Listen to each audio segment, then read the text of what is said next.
Kita sebagai muslim oleh Al-Quran dijelaskan orang yang mempunyai dua tujuan hidup. Pertama, tujuan jangka pendek. Yang kedua, tujuan jangka panjang. Tujuan jangka pendek, dunia dan seluruh isinya. Tujuan jangka panjang adalah akhirat dan ridho Allah.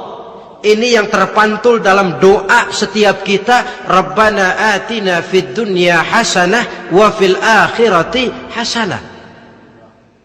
Tercapai tujuan jangka pendek fid dunya hasanah, dan tujuan jangka panjang wa fil akhirati hasanah. Untuk mencapai tujuan jangka pendek, merangkul dunia dan seluruh isinya, apa yang jadi modal utama? Pertama, pendidikan. Makin tinggi jenjang karier pendidikan yang kita tempuh, rasa-rasanya makin mudah menjangkau dunia dan isinya. Yang kedua, pengalaman. Tenaga-tenaga expert masih tetap diperlukan. Makin banyak pengalaman, makin mudah menjangkau dunia. Yang ketiga, dan ini ada tapi tidak bisa dijadikan pegangan, faktor nasib, faktor kebetulan. Ada tapi tidak bisa dijadikan pegangan mutlak. Pendidikan, pengalaman, ingin menjangkau fid dunya hasanah, ini modal utama. Lalu untuk mencapai fil akhirati hasanah, prestasi ibadah. Bagaimanapun tinggi pangkat dan jabatan kita, bagaimanapun banyak gelar kita sandang, tanpa prestasi ibadah, nol besar kita dalam pandangan Allah. Itu sebabnya kita sholat. Jadi tidak beralasan kalau orang ditanya, kenapa sih kamu nggak sholat? Ah, tetangga saya sholat melarat terus. Memang sholat itu bukan untuk mencari uang kok. Kalau ada orang yang rajin sholat, rezekinya kelihatan lancar, itu cuma sekedar persekot. Uang muka, cashnya tetap di akhirat nanti. Efeknya apa? Karena kita punya tujuan jangka panjang, mengharap ridho Allah di akhirat, cara kita mencapai tujuan jangka pendek dibatasi oleh pertanyaan, Allah ridho apa enggak? Kita cari uang, tapi pertanyaan pokok, Allah ridho enggak cara ini? Kita mengejar kedudukan, tapi Allah ridho enggak dengan cara ini? Ini yang menyebabkan kita lantas tidak lalu menghalalkan segala cara. Yang penting tujuan tercapai cara apapun halal. PKI. Kan cuma PKI yang berprinsip asal tujuan tercapai cara apapun halal. Dan kita sudah sepakat PKI dan seluruh ajarannya tidak berhak hidup di bumi Pancasila ini. Cuma jangan sekedar PKI-nya dikutuk tapi ajarannya dipakai.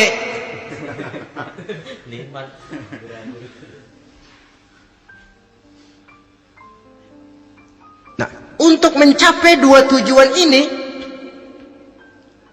Islam mengajarkan sistem keseimbangan. Sehingga Nabi sabdakan, "I'mal lidunyaka ka'annaka ta'ishu abada, wa'mal li akhiratika ka'annaka tamutu ghada." Bekerjalah buat duniamu seolah-olah kau akan hidup untuk selamanya, tetapi bekerjalah untuk akhiratmu seolah-olah kau akan mati besok. Jadi kalau kita sudah sholat menghadap Allah, usolli fardul maghrib, Allahu Akbar, ingat seolah-olah kita akan mati besok supaya timbul khusyuknya. Tapi kalau kita sudah bekerja, kuliah, bekerja, belajar di tempat tugas, ingat seolah-olah kita akan hidup selamanya supaya timbul gairah kerja. Jangan dibalik. Di kantor ingat mati, lemas terus. Ngapain kerja sungguh-sungguh bakalan mati. Lagi sholat ingat Duta Merlin, Altiron Plaza, ya kacau. Salah pasang, tidak pada tempatnya. Untuk mencapai fid dunya hasanah ini, Islam mengajarkan tempuh jalur yang mengikuti sunnatullah. Itu yang dihargai oleh agama. terikat oleh hukum kausal, bahwa kalau ini yang saya usahakan hasilnya akan begini, perkara nanti hasil tidak seperti yang kita harapkan, baik sangkalah kita kepada Allah, sebab kita tidak tahu rahasia apa di belakang itu. Kadang orang mengeluh, habis saya rajin sholat tapi rezeki seret, berhenti aja dah. Kita tidak tahu rahasia di belakang itu. Pernah hadirin, satu hari seorang petani, dia selesai bekerja di ladang, istirahat. Dia tidur di bawah sebuah pohon beringin. Di sebelah pohon beringin itu ada pohon labu. Dia berpikir, kalau saya lihat-lihat Tuhan nggak adil katanya. Masa pohon beringin pohonnya besar, buahnya kecil. Pohon labu pohonnya kecil, buahnya gede. Tuhan bukan arsitek ulung ini.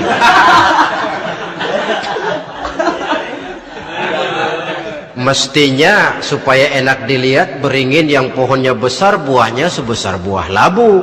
Pohon labu yang pohonnya kecil buahnya kecil saja sebesar buah beringin. Tidak adil Tuhan. Baru dia selesai berpikir Tuhan tidak adil, jatuh sebutir buah beringin tepat menimpa hidungnya. Dia terkejut. Astagfirullahalazim. Kalau begitu saya sadar katanya, Tuhan benar-benar adil. Coba kalau buah beringin segede buah labu. Waduh, kayak apa muka saya ini?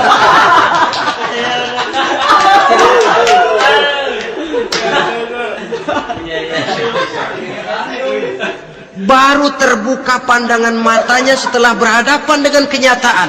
Baru keluar respek. Allah benar-benar adil. Padahal semenit yang lalu dia masih berkata, Tuhan bukan arsitek ulung. Tapi semenit kemudian setelah berhadapan dengan kenyataan yang real dia hadapi, wah, Allah benar-benar adil.